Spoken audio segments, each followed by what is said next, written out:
నమస్తే. ఎన్నో ఆధ్యాత్మిక కార్యక్రమాలు నిరంతరం మన ఛానల్‌లో కొనసాగుతూనే ఉంటాయి. మనందరికీ సుపరిచితురాలు, చాలా అంటే చాలా ప్రముఖమైన వ్యక్తి, నాకు ఆప్తురాలు అని చెప్పొచ్చు. మన ఛానల్‌లో చాలా కార్యక్రమాలు చేసున్నాం గతంలో కూడా. ఇక ప్రతి నెల రాశి ఫలితాలతో పలకరిస్తూనే ఉంటారు రఘుప్రియ గారు. ప్రముఖ ఆస్ట్రాలజిస్ట్, అలాగే లైఫ్‌కి సంబంధించి, మీకు సైకాలజీకి సంబంధించి ఎలాంటి సమస్యలున్నా చక్కగా కాంటాక్ట్ అవ్వచ్చు. వాస్తు, అలాగే ఇటు జ్యోతిష్యానికి సంబంధించి కూడా మీకు ఎలాంటి వివరాలు కావాలన్నా స్క్రీన్ మీద కనపడే నెంబర్‌కి కాల్ చేయొచ్చు. నమస్కారం అండి. నమస్తే అండి. తదుపరి రాశి కన్యా రాశి. కన్యా రాశి వారికి ఏ విధంగా ఉందండి సెప్టెంబర్ మాసం? కన్యా రాశి వారికి కెరియర్ పరంగా చాలా బ్రహ్మాండంగా ఉంది. ఎటువంటి ఒడిదుడుకులు లేదు. విద్యార్థులకి కూడా చాలా కష్టపడి చదవగలిగితే గనక విద్యార్థులకు కూడా చాలా బావుంది. అయితే మానసిక కొంచెం ఆందోళన సూచించడం జరిగిందనమాట. మానసికంగా. అయితే వృత్తిపరంగా విజయం లభిస్తుంది. తరువారి విద్యార్థులు కొంత శ్రమ తీసుకొని చదవాల్సి ఉంటుంది. ఆహ్, తర్వాత వీళ్ళు సులువు మార్గాలు ఎంచుకోకుండా కెరియర్‌లో కానీ, చదువులో గానీ సులువు మార్గాలు ఎంచుకోకుండా కష్టపడి సాధించగలిగితే విజయాన్ని సాధిస్తారు. అయితే కుటుంబ పరంగా చూడగలిగితే, కుటుంబ పరంగా వీరికి ఎటువంటి ఒడిదుడుకులు లేవు. ప్రశాంత వాతావరణం ఉంది అన్నమాట. అయితే అన్ని రకాలుగా అనుకూలంగానే ఉంది. ఆర్థిక పరంగా వీరికి రెండో భాగంలో ధన అకస్మాత్తుగా వచ్చే అవకాశాలు కనబడుతున్నాయి.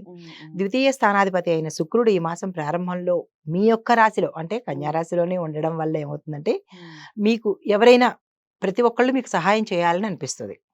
మీరు అడగకుండా గానీ, అడిగినా కానీ మీకు సహాయం చేయాలని వారికి అనిపిస్తుంది. ఎందుకంటే స్వరాశిలో ఉన్నాడు కాబట్టి. అయితే ప్రతి ఒక్క వాతావరణం మీ ఇంట్లో కానీ, కెరియర్‌లో కానీ వాతావరణం అనుకూలంగానే ఉంది.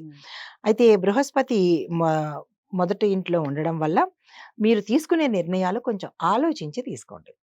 కెరియర్ పరంగా కావచ్చు, కుటుంబ పరంగా కావచ్చు, విద్యార్థులైతే చదువు పరంగా కొంచెం గబుక్కన తీసేసుకోకుండా కొంచెం ఆలోచించి తీసుకుంటే మంచిదన్నమాట.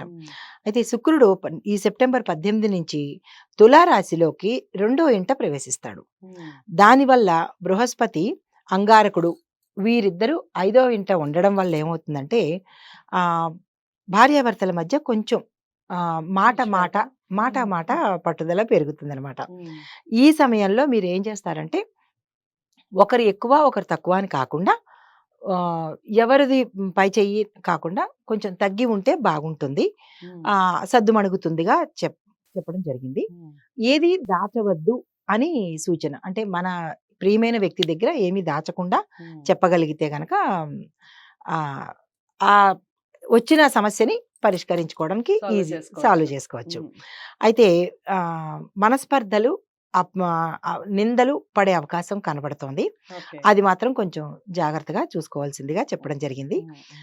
తర్వాత బయట కానీ, కెరియర్‌లో కానీ కొంచెం అంటే మాసం చివరిలో కొంచెం ఉద్రిక్త వాతావరణాలు కానీ, మన మీద నిందారోపణలు చేయడం కానీ, లేదా అనుమానాలు పెట్టడం కానీ, అట్లాంటివి కొంచెం ఏర్పడతాయన్నమాట. అది ఏది జరిగినా మన మంచికే తిరిగి జరుగుతుంది కానీ కొంచెం మనస్తాపం అనేది ఉంటుంది కదా! సో, అది కొంచెం జాగ్రత్తగా చూసుకోగలిగితే ప్రత్యామ్నాయంగా అంటే దానికి సూచన ఏం చెప్పడం జరిగిందంటే, శుక్రుడికి ఇష్టమైన రంగు కానీ, అంటే భార్యాభర్తల మధ్య కీచులాటలు రాకుండా శుక్రుడికి సంబంధించిన ఏదైనా స్తోత్రం కానీ, గాయత్రి కానీ, లేదా శుక్రుడి మంత్రం కానీ చదువుకున్నట్టయితే కొంచెం బాగుంటుంది. మూడు భాగాల్లోనూ బాగుంటుంది. తదుపరి నాలుగో భాగం దగ్గరికి వచ్చేటప్పటికి వీళ్ళకు ఖర్చులు ఎక్కువగా కనిపిస్తున్నాయి. నెక్స్ట్ ఏదైనా కొనుగోలు చేసే ఖరీదైన వస్తువులు కొనుగోలు చేసే అవకాశం కనబడుతుంది. బంగారం కానీ, షేర్స్ కానీ, ఇట్లాంటివి ఏవైనా ఖరీదైన వస్తువులు కొనుక్కునేటట్టుగా కనపడుతోంది. మాసం చివరిలో కొంచెం అనారోగ్య సూచన కనిపిస్తున్నది. చిన్నగానే అనారోగ్య సూచన. అంటే ఏదైనా అస్వస్థత కలగడం కానీ, శరీరంలో నలతగా కనిపించడం కానీ జరుగుతుందనమాట. అయితే దానికేంటంటే బృహస్పతికి కనుక మీరు బృహస్పతి జపం చేసుకోగలిగితే, బృహస్పతి పెద్దగా ఏమీ హంగు ఆర్భాటం అక్కర్లేదు. బృహస్పతికి సంబంధించిన రంగు కానీ అది వేసుకున్నట్టయితే కొంచెం మనశ్శాంతి కలుగుతుంది. తర్వాత మీ రాశిలో రాహుకేతువులు ప్రారంభంలో అంగారకుడితో ఉంటారు కాబట్టి అంటే నాలుగో భాగంలోకి వచ్చేటప్పటికి ఇవన్నీ సమసిపోయి ప్రశాంతమైన వాతావరణం ఏర్పడుతుందనమాట. ఓకే. దీనివల్ల ఏంటంటే ఆహ్, త మొదటి నుంచి ఉన్న బాధలు గానీ, ఏవైనా ఒడిదుడుకులుంటే గనక నాలుగో భాగంలో మీకు అంతా సెట్ అయ్యి హ్యాపీగా హ్యాపీగా అనిపిస్తుంది. ఉంటుంది. మొత్తం దీనికి సుఖాంతం అయింది కదా! సుఖాంతం అవుతుంది. అంటే చిన్న చిన్నవి హ్మ్. కామన్ కదా హ్మ్. ఎవరికైనా. హ్మ్. సో, వీరికి చెప్పుకోదగినంత ఏమీ లేకపోయినా హ్మ్. మామూలుగానే సాగిపోతుందనమాట. కాకపోతే ఏదైనా విలువైన వస్తువులు కొనుక్కునేదిగా చెప్పడం జరిగింది. హ్మ్. అయితే దీనికి పరిహారంగా ఏం చేయాలి అంటే, ఆ చిన్న చిన్నవి గూడా పోడానికి శనివారం నాడు చీమలకి పిండి గాని, రవ్వ కానీ, హ్మ్. ఎర్ర చీమలకి వేయగలిగితే, ఇంట్లో అవకాశం లేకపోతే రావి చెట్టు మొదట్లో కనుక వేయగలిగితే, ఈ చిన్న చిన్నవి గూడా దాటేయడం. హెల్త్ పరంగా బావుంది. అన్ని రకాలుగా బావుంది. ఖరీదైన రైట్. వస్తువులు హ్మ్. కొనుక్కుంటారు. హ్మ్. ఈ పరిహారం చేయగలిగితే గనక ఆ చిన్న చిన్నవి గూడా దాటేయడం జరుగుతుంది. రైట్. చాలా చక్కటి వివరణ ఇచ్చారు.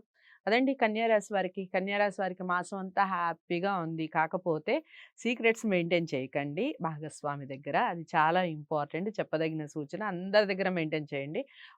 మీ పార్ట్నర్ ఎవరైతే ఉన్నారో వాళ్ళ దగ్గర సీక్రెట్స్ మెయింటైన్ చేయకుండా ఉంటే ఎలాంటి గొడవలు ఉండవు. చిన్న చిన్న గొడవలు లేదా చిన్న చిన్న మనస్పర్ధలు వచ్చినా రఘుప్రియ గారు చెప్పినటువంటి పరిహారం ఏదైతే ఉందో చీమలకి పిండి కానీ, ఏదైనా చక్కెర కానీ ఇలాంటివి వేయటం వలన చక్కగా దాని నుంచి బయటపడొచ్చు అని చెప్పారు. ఏదేమైనప్పటికీ మీరు ఎలాంటి పరిహారాలు చేసుకోవాలి అనుకున్నా ఖచ్చితంగా జాతకాల్ని పరిశీలించుకోండి. పరిశీలించుకొని పరిహారాలు చేసుకుంటే 100% రిజల్ట్ ఉంటుంది. జాతకాల్ని రఘుప్రియ గారి దగ్గర చూపించుకోవాలి అనుకుంటే స్క్రీన్ మీద కనపడే నంబర్‌కి కాల్ చేయండి.